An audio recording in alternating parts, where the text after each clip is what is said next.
आज का जो टॉपिक है कि एम्फीबियन की ओरिजिन कब हुई। जो ओरिजिन ऑफ टेट्रापोडा है उसकी ओरिजिन कब हुई। सबसे पहले तो हम लोग ये जान लेते हैं कि टेट्रापोडा होता क्या है। टेट्रापोडा का मतलब होता है कि इनके पास 4 लेग होते हैं। Tetra means 4 and podas means leg. जिनके पास 4 लेग होते हैं उनकी ओरिजिन कब हुई। तो उनकी ओरिजिन में सबसे पहले कौन आते हैं? एम्फीबियंस आते हैं। जो एम्फीबियंस थे वो तो ऐसे एनिमल्स थे, ना तो वो फुल्ली एक्वेटिक थे और ना ही फुल्ली जो है वो टेरेस्ट्रियल थे। ठीक, जो ओरिजिन ऑफ टेट्रापोडा है, जो एम्फीबिया की ओरिजिन है, amphibians are neither fully aquatic not terrestrial. जो एम्फीबियंस थे वो तो ना ही फुल्ली एक्वेटिक थे और ना ही वो टेरेस्ट्रियल थे। मींस वो ना तो पूरी रूप से जो है लैंड पे रह सकते थे, जमीन पे रह सकते थे, और ना ही वो पूरी तरीके से वाटर में रह सकते थे। ठीक, तो दे shows A short compromise with the two environment. ठीक, वह क्या करते हैं, वो टू इन्वायरमेंट के बीच में क्या करते हैं? शार्ट कंप्रोमाइज शो करते हैं। मतलब वो एक्वेटिक भी है और टेरेस्ट्रियल भी है। तो इसका मतलब ये हुआ कि वो क्या करते हैं, जो एम्फीबियंस होते हैं वो क्या करते हैं, टू इन्वायरमेंट के बीच में क्या करते हैं? कंप्रोमाइज शो करते हैं। ठीक, दे रिटर्न टू वाटर। ठीक है, ये क्या करते हैं? ये वाटर में रिटर्न होते हैं। जो भी एम्फीबियंस है अगर वो लैंड पे आया है तो फिर वो वाटर में रिटर्न हो जाएगा। क्यों? At least they should return water in the water for the reproduction. वह रिप्रोडक्शन के लिए वाटर में जरूर वापस जाएंगे। किसके लिए जाएंगे? रिप्रोडक्शन के लिए वाटर में जरूर जाएंगे। ठीक, अब सबसे पहली बात अब क्या है, जो मेन इंपॉर्टेंट चीज है वो है इसकी टाइम ऑफ ओरिजिन। जो एम्फीबिया है उनकी ओरिजिन कब हुई। ठीक, तो टाइम ऑफ ओरिजिन जो है 300 million year ago, 300 million year ago क्या हुआ, इनकी ओरिजिन कब हुई? इन डेवोनियन पीरियड। कब हुई?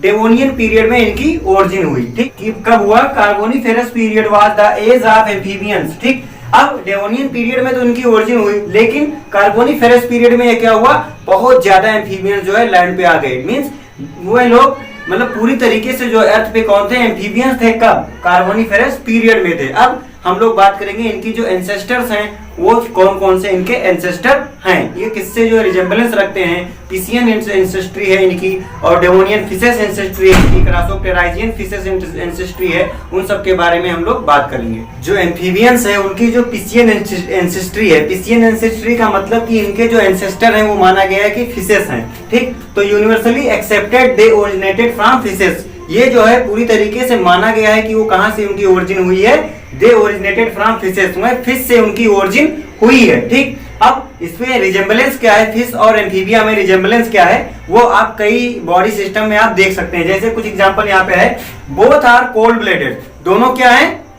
दोनों कोल्ड ब्लेडेड है। जैसा आप लोग जानते हैं cold blooded animals are those type of animals who can change their blood temperature और body temperature according to the environment और सराउंडिंग्स। ठीक है, वो अपनी सराउंडिंग के अकॉर्डिंग अपने बॉडी का टेम्परेचर चेंज करते रहते हैं। तो इसलिए दोनों क्या है? कोल्ड ब्लेडेड है। लेकिन जो ह्यूमन बीइंग है वो क्या है? वो वार्म ब्लेडेड है। उसके जो है बॉडी का टेम्परेचर कभी कम नहीं होता है। ठीक है, तो both are cold blooded, both respire by gills. Both किससे रेस्पायर करते हैं? गिल से रेस्पायर करते हैं। अर्ली इन लाइफ के अर्ली स्टेज में दोनों जो है गिल से रेस्पायर करते हैं। सम टाइम फुल लाइफ, कभी कभी होता है कि पूरी लाइफ जो है गिल से रेस्पायर करते रहते हैं। Air bladder serve as lung. दोनों में क्या पाया जाता है? दोनों में एयर ब्लेडर पाया जाता है जो क्या करता है? लंग के तरीके से काम करता है। ठीक, अब जो फिशेस हैं, एक्वेटिक एम्फीबियंस हैं, उनके पास क्या होता है? एक कैनाल सिस्टम होता है। क्या होता है? कैनाल सिस्टम होता है। ये थी पिसियन एंसेस्ट्री। उसमें जो है कुछ रिजेम्बलेंस देखा गया बॉडी में, जो बॉडी के सिस्टम में कुछ ऑर्गन सिस्टम में रिजेम्बलेंस देखा गया, वो थी पिसियन एंसेस्ट्री। जो एम्फीबियन की एंसेस्ट्री है वो जो है डेवोनियन पीरियड की डेवोनियन फिशेस से भी लिया जाता है। उसमें क्या है? इसमें जो डेवोनियन पीरियड में 3 मेजर ग्रुप था फिशेस का। कौन कौन सा? एक्टिनोप्टेराइजी था, डिप्नोई था और क्रॉसोप्टेराइजी था। ठीक, तो ये माना गया है कि जो एक्टिनोप्टेराइजी है उसने क्या किया? टेट्रापोडा की इवोल्यूशन में मेन पार्टिसिपेशन किया, मेन रोल किया। ठीक, फिर अब जो डिप्नोई थी, डिप्नोई ने कुछ सेवरल कैरेक्टर्स को उसमें इन्वॉल्व किया। किसमें? एम्फीबियंस में। जैसे कि डिप्नोई में क्या होता है? डबल ब्रीदर्स होते हैं, तो उसमें कुछ ना कुछ फीचर था, तो वैसा फीचर जो है इसमें आ गया, क्योंकि ये लैंड पे भी रह सकते हैं और वाटर में भी रह सकते हैं। तो कुछ कैरेक्टर कहां से आया? डिप्नोई से आया। फिर माना गया कि क्रासोप्टेराइजी है। ये माना गया, ये बिलीव किया गया है जो अर्लीस्ट एम्फीबिया थे वो कहां से ओरिजिन उनकी हुई, कहां से गिव राइज हुआ? अर्लीस्ट एम्फीबियन को किसने बनाया? क्रासोप्टेराइजियन से बना। एडाप्टेशन ऑफ एम्फीबियन लाइफ, जो इनमें जो एडाप्टेशन हुआ एम्फीबियन लाइफ में वो कैसे हुआ?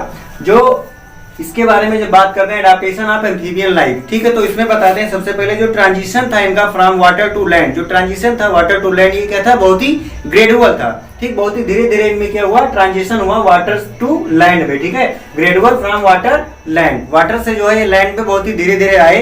फिर क्या हुआ, amphibian being the lowest and earliest tetrapod and not fully adopted to the terrestrial life like reptiles, जो एम्फीबियन थे वो पहले ऐसे टेट्रापोड थे जो फुल्ली अडॉप्टेड नहीं थे टेरेस्ट्रियल लाइफ के लिए, जैसे रेप्टाइल्स जो थे वो टेरेस्ट्रियल लाइफ के लिए फुल्ली अडॉप्टेड थे, लेकिन जो ये एम्फीबिया था वो पहला जो टेट्रापोडा था जिसमें जो न तो फुल्ली वो टेरेस्ट्रियल लाइफ वो अडॉप्ट नहीं कर पाया था जैसे कि रेप्टाइल्स में होता था, ठीक। जो ट्रांजिशन हुआ from water to land involve important change in almost every system of the body, जैसे इनमें जब एडाप्टेशन हुआ वाटर टू लैंड, जब भाई वाटर से कोई एनिमल लैंड पर रहने के लिए आएगा तो उसके बॉडी सिस्टम में कुछ ना कुछ एडाप्टेशन तो होगा ही, कुछ ना कुछ नई चीजें तो वो अडॉप्ट करेगा ही, ठीक है। उसमें बताया गया लोकोमोशन, सबसे पहला चीज है लोकोमोशन, क्या हुआ, streamline body retain for the swimming, जो स्ट्रीमलाइन बॉडी थी वो रिटेन रही मतलब स्विमिंग के लिए। फिर क्या हुआ, इसमें बताया गया स्केलेटन जो था, स्केलेटन क्या किया, जो वर्टिब्रल कॉलम था vertebral column become more rigid, अब जो इनके पास स्केलेटन में बात किया गया, जो फिशेस थी उनके पास जब वो एम्फीबियन में कन्वर्ट होने लगे, अडॉप्टेशन होने लगा एम्फीबियन में, तो उनमें क्या हुआ, जो स्केलेटन था वो vertebral column become more rigid. अब फिर क्या हुआ, जो पेक्टोरल गर्डिल था, ठीक, pectoral girdle attach to the vertebral column and haves firmly united, जो पेक्टोरल गर्डिल था वो अटैच था वर्टिब्रल कॉलम से और बहुत ही फर्मली यूनाइटेड था। फिर जो मसल्स थी, मसल्स क्या हुआ, stronger muscles to lift body above ground, जो मसल्स थी वो स्ट्रांग हुई, उनको बॉडी उनको उठाने के लिए, बॉडी को ग्राउंड से लिफ्ट करने के लिए उनकी मसल जो है वो बहुत ही स्ट्रांग हुई। फिर जो रेस्पिरेशन हुआ वो गिल्स उसमें रिप्लेस कर दिया गया लंग्स के द्वारा, ठीक। फिर जो सर्कुलेटरी सिस्टम था वो change occur to the provide of respiration by lung and skin, अब इसमें कुछ चेंज हुआ, उनमें लंग्स से रेस्पिरेशन होने लगा और स्किन से भी रेस्पिरेशन होने लगा, ठीक है। कुछ इंपॉर्टेंट फीचर है एम्फीबियन के, nearly all amphibians are beneficial, लगभग क्या है सभी एम्फीबियंस जो है बेनिफिशियल है mankind, but frog and toads are special economic importance, जो फ्रॉग हैं और जो टोड्स हैं उनकी जो है स्पेशल इकोनॉमिक इंपॉर्टेंस कुछ है, जैसे साइंटिफिक स्टडी में क्या किया जाता है, फ्रॉग को लिया जाता है, ठीक। फिर फूड के रूप में भी बहुत सारी कंट्री में इनको फूड के रूप में भी यूज किया जाता है और प्रीडेशन के रूप में भी इनको यूज किया जाता है, मेडिकल वैल्यू इनकी बहुत है, ठीक है। ट्रेड आर्ट एंड रिक्रिएशन, इनको ट्रेड आर्ट और रिक्रिएशन में बहुत यूज किया जाता है। Poisonous amphibia,